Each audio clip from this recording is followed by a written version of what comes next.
What does Poppy Playtime Chapter 4 hide in the safe haven area? In Poppy Playtime Chapter 4, safety is not something you'll come by often. Between prisons filled to the brim with savage critters and the ever-hungry Yarnaby on your tail, moments of peace are few and far between. Fortunately, everyone's good pal Doey has our back, leading you to the toy's safe haven for a temporary reprieve. Today, we're taking a look at this journey from another perspective, searching the facility for things we're not typically able to see. Like, for instance, the stretchiest boy you've ever seen. Of course, we'll be breaking plenty of stuff along the way as well, including entering safe haven early, and even saving Pianosaurus from Doey. There's lots to see, so I hope you enjoyed today's look behind the scenes of Poppy Playtime Chapter 4. As usual, I'll quickly recap everything we'll be covering, so we're all caught up on the game's flow of events. So after narrowly escaping Yarnaby through the vents, you'll head through this storage area to a viewing glass overlooking a small courtyard. Here you'll come face to face with Pianosaurus. Before we can become his next meal, a set of hands lifts him from the floor and slam him around, dragging him into the darkness where he's eaten himself in an ironic twist of fate. We now meet Doey, who leads the way to the safe haven by walking through a wall and peeking around corners to guide us. After squeezing through some iron bars, he then shapeshifts into a bridge and a giant platform in order to help us traverse this cave. You arrive at a prison yard where 4 chains need to be attached to the door in order to open it, and so you'll search the area for levers before you can pry the door open and continue onward. We'll leave the recap there for now and jump back in time. So with the lights now on, we can have a look at this containment area where Pianosaurus is currently eating. One of the very first things you'll notice is that despite all the chomping and crunching sounds you'll hear from up above, this musical reptile is not eating anything whatsoever. Despite his strange new diet, we can still have a much better look at this enemy. He has scaly green armor with colorful spikes from the top of his head to the end of his tail. The entirety of his underside is a piano though, and the same goes for his teeth. I find it funny that this character is capable of eating anything at all, since there's no clear indication where his mouth opens in the first place. Maybe he was just running up to us so we could play a song on him. Now, taking a look out of bounds, there are a handful of interesting things hidden beyond the walls of this map. To start, the big locked door leads to one of these colorful isolated cells. So it is fully modeled inside, as you might have expected, but I don't believe we ever gain access to it. Outside the map, we can see that this prison chamber extends beyond the outside of the level as well. If we take a look further out into the void, we'll come across a few sets of arms floating in a diagonal line. They're all currently frozen in different poses, and the one on the bottom is doing what looks like an OK symbol while the others are winding and twisting around. These set of objects will remain here until we jump down to Pianosaurus's paddock, where they'll be moved to a separate location. Something else I found while exploring out here is a small purple object that was swinging around wildly beneath the map. I wasn't sure what this was at first, since it appeared and disappeared, depending on which direction the camera was facing, but when looking up close, I realized that it was one of Pianosaurus's horns. I'm not certain as to why this piece is down here, but when the game is unpaused, it flails around like crazy as his eating animation loops. Now, as you enter this area, you'll typically climb through the broken glass up top and walk across the ledge, taking an unfortunate fall into the containment area where Pianosaurus becomes aware of our presence. Watching this cutscene though, I wondered what would happen if you managed to drop down without triggering this sequence. Well, by shrinking the player down to the size of an ant, I was able to do just that. Because we're so unbelievably tiny, we can now slip through the open window without coming in contact with the ledge's trigger. Since we don't have to scale the wall, we avoid activating the falling sequence and we can now walk around freely. Because we're down here early, Pianosaurus does not approach us. As a matter of fact, he doesn't care we're down here in the slightest. He continues to slam his face against the floor, pretending we don't even exist. On one hand, I'm glad, but on the other, that's just rude, man. Pianosaurus does have collision here, and because of this, we can climb on top of his back and take a ride in this reptilian rodeo while he's eating. Doing so results in the player being thrown around as he thrashes his head, and this whole thing feels like a discount Jurassic Park action scene, which is way funnier than it should be. Beyond that, we can head over to the open balcony and use our grab pack to escape unhindered. But our actions have done more than progress the story. We've also managed to save Pianosaurus from Doey altogether. Despite this, Doey still spawns in as usual, just with a fully intact musical dinosaur behind us. Unfortunately for him, this is HorrorScoped, so we won't be letting him off the hook that easily. We'll be triggering the sequence as intended now for a better look at how it works. As soon as we hit the trigger up above, Pianosaurus perks up and turns around to face us. While this is taking place, the hands we saw out of bounds earlier will be moved inside the wall behind him. As he lunges forward, the arms will quickly stretch to the length of the room, glitching out a bit as Pianosaurus is pinned to the ground. Hilariously, the hand giving the OK sign is still out of bounds, letting us know that everything is under control. The hands lift our dino friend up and begin throwing him back and forth, strawberry jelly splattering on the walls as he hits. It's really funny because you can see one of the hands glitching out as this takes place too. As he's slammed to the ground for the last time, he gets dragged out of sight. But here you'll see his head detach as his body is ripped through the wall. The only objects remaining in the level being his head, hand, and one of his horns. His body remains out here, completely entangled in Doey's arms, as as dinosaur pieces fly out at the player. At this point, Doey will now be loaded in outside the wall next to Pianosaurus, and with the game unpaused, we can watch as he slides through the wall into the room with us. He's frozen in one pose until he gets far enough into the room, where his animations begin and he struts forward to greet the player. There's not much to see during this initial greeting, but what I wanted to know is what happens when he slinks out of view. As you can see, his neck stretches a bunch as his body leaves the scene, walking into the crack in the wall as his head flings forward and Doey unloads completely. Overall, this is what the cutscene looks like from our typical view, but with the lighting enabled, and it's definitely a lot less terrifying this way. Now, as we press on, we'll see Doey appearing at the end of this hallway where he pokes his head out. If we watch this from another angle as the player triggers this, we can see that a copy of Doey is moved into the map around the corner. He pokes his head out, catches his hat, and then ducks out of view again before he unloads. A few doors down from here, we'll find Doey poking his head out through a door yet again, but this time things are a bit strange looking off camera. Inside the room, his body's doing some pretty crazy yoga moves. His right arm is sticking straight out, while the other is clipping through the floor, and his legs are stretched behind him at a weird angle, while his entire body is floating above the ground. When we get near him, his head will quickly retract, and Doey will unload the same as before. After triggering this specific sequence, we'll see that one version of Doey remains in the same room. This version of our Pillsbury pal is T-posing in front of some iron bars, waiting for us to enter the room. But there's something odd here that'd be hard to miss. Both versions of the metal bars are loaded in here at the same time, and the broken ones will vanish as we enter the room, and Doey starts his exit animation. As he passes through the bars, a strange blue slime will surround Doey as he presses through like Play-Doh, turning around when he realizes his hat is stuck. When he pulls the hat through, the bars will be instantly replaced with the broken ones we saw earlier, allowing the player to bend them open and pass through them. Immediately after this, Doey continues onward and jumps into the spike-filled pit below, clipping through the rocks and stalagmites as his body stretches into this super tall shape. He almost looks like an in-between frame from an old-school cartoon now, and I never would have guessed this is what happens after he jumps down. We can't get through this giant cave without Doey's help,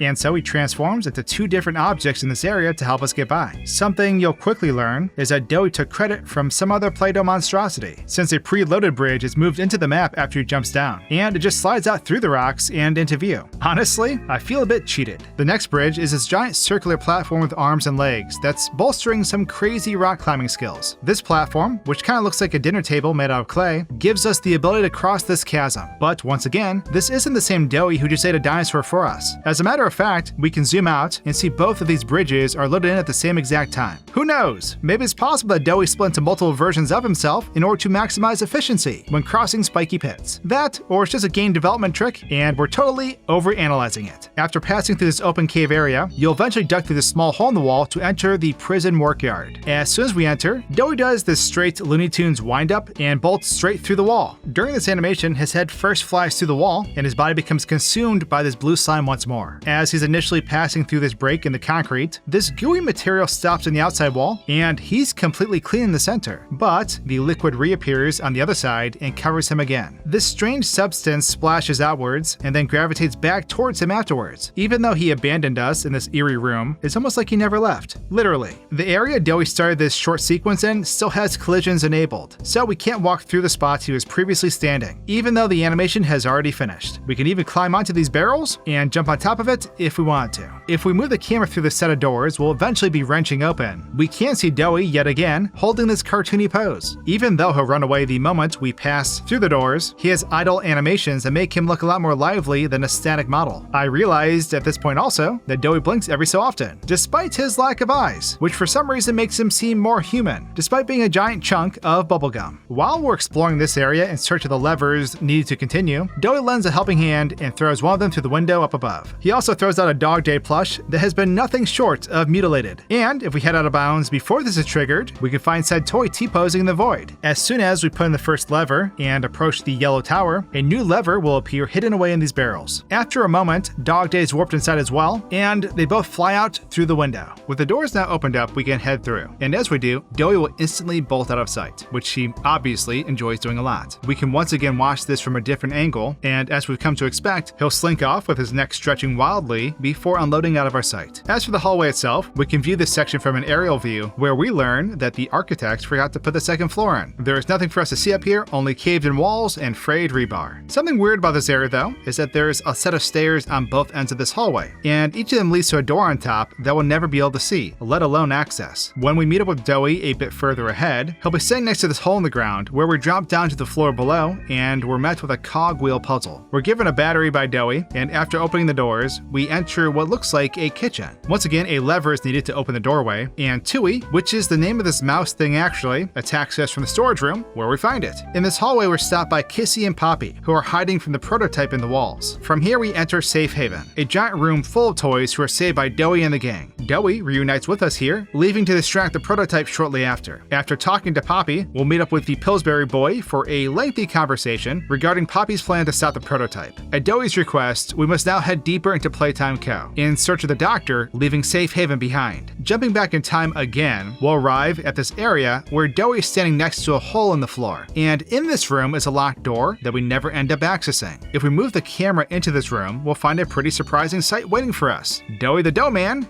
posing while clipped halfway into the wall. This specific version of Doey has his sharp red teeth visible, and he's here for a pretty important purpose. When we drop down to put the cogs into the machine, his arm will stretch down into the hole to deliver us the goods. And after we take the battery from his hand, his arm retracts back up through the hole, giving him the worst muscle cramp I've ever seen in the process. We can't typically see this taking place during gameplay, since there's a black barrier in place here that obstructs our view. Now, there isn't anything to see in this room here, but as we move into the kitchen, we'll catch a glimpse of Tui running across the wall and vanishing out of sight. Following him with the camera, we can watch as he runs sideways on the wall and climbs behind the blockade in front of the door. That's not the last we'll see of Gusteau's favorite vermin though, and when we head into the storage area to grab the lever, we can see that he spawns in behind this body bag hanging from the ceiling. If he stands still, he just leaps endlessly inside this room. But the moment we step inside, he begins chasing after you until he runs out of sight and unloads. At this point in the game, we're supposed to move this barricade using the chain so we can get through.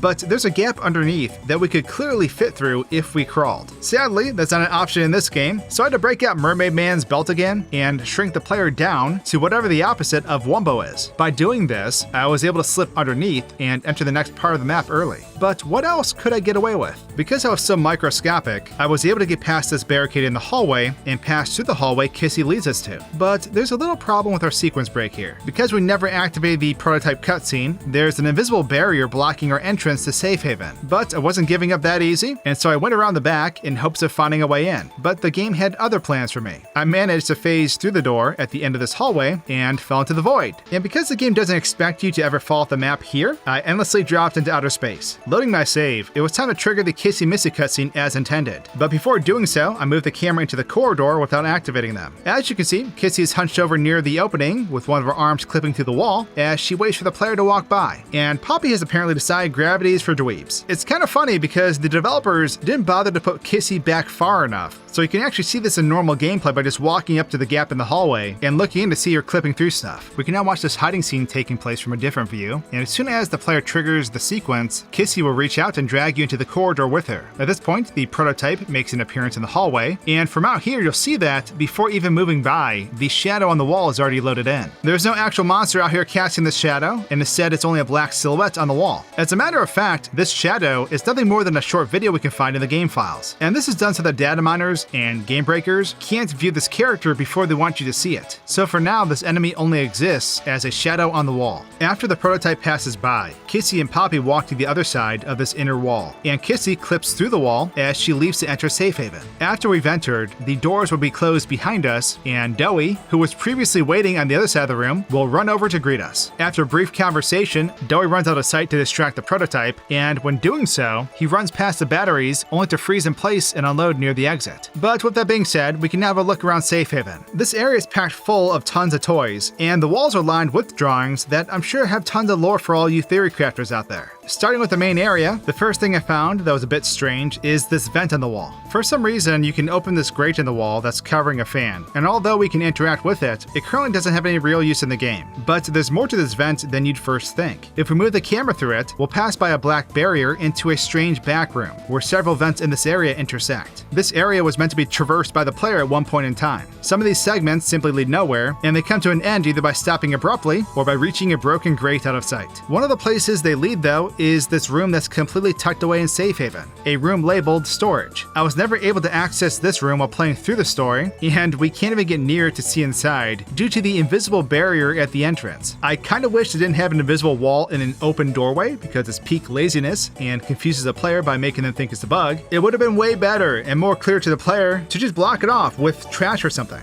Anyways, this looks like a small recreation room where the inhabitants of Safe Haven can hang out. There are tons of books lining the shelves and tables for the toys to sit at, and there are a couple of characters hanging out in here as well. The books all have unique covers that feature slightly obscure names of the developers too, so that's a neat find. There's a boogie bot next to the bookshelves, a mini Kissy Missy laying on her stomach reading a book, and even a picky piggy in the corner. If we move the player inside, we can explore the room in person. And I'm not exactly sure why this room went mostly unused in the game's final build. I imagine it's tied to the cut side quests that once took place in Safe Haven, as can be found referenced in the game files. On the other side of Safe Haven, we can find another lounging room in the infirmary, and this area only has a small section of walkable ground with the rest being blocked off. Slipping through this barrier, we can have a walk around the stage area where we'll find a dog day sitting behind some pallets, something I missed during my original playthrough. On top of the stage, there's a sleeping mommy Longlegs, two smiling critters, and a mini Kissy Missy, who really seems to enjoy watching TV. I don't know why, but there's something about this little plush watching a blank television screen that's hilarious to me. But hey, don't let me stop you from doing your thing, Kissy. Speaking of our pink friend here, in the main area, we'll eventually drop down through a vent tucked away in this blanket fort. But on top of this open grate is a mini Kissy Missy, in this pose. It looks like she ran as fast as she could into the vent and opened it with her face. But we can't typically see this character while walking around this place. She also turns completely invisible depending on the angle we're looking from, and so I didn't even realize she was laying here at first. Speaking of hidden characters, in this area we can find a mommy Longlegs stuffed into this locker that you can't normally see. I wonder who the bully is in Safe Haven who did this to her. Something else I realized while messing around here is that you can have a look outside the map without the use of hacks. So basically, if you walk into a vent while crouching and stand up at exactly the right time, there's a chance that you'll clip through the top of the vent and be able to walk around freely without the typical restricted movement. By doing this, I was able to see across the void and into the generator room from outside the map. Not only this, but up above we can see a part of the level we won't be exploring for a little while. And since we're already viewing this from out of bounds, this is what Safe Haven looks like from an out of bounds perspective. And with that, that's everything I found out of bounds and behind the scenes in Doey's Safe Haven. There's still a lot to cover in Chapter 4, so make sure you subscribe. That way you won't miss my next game-breaking video. Cheers!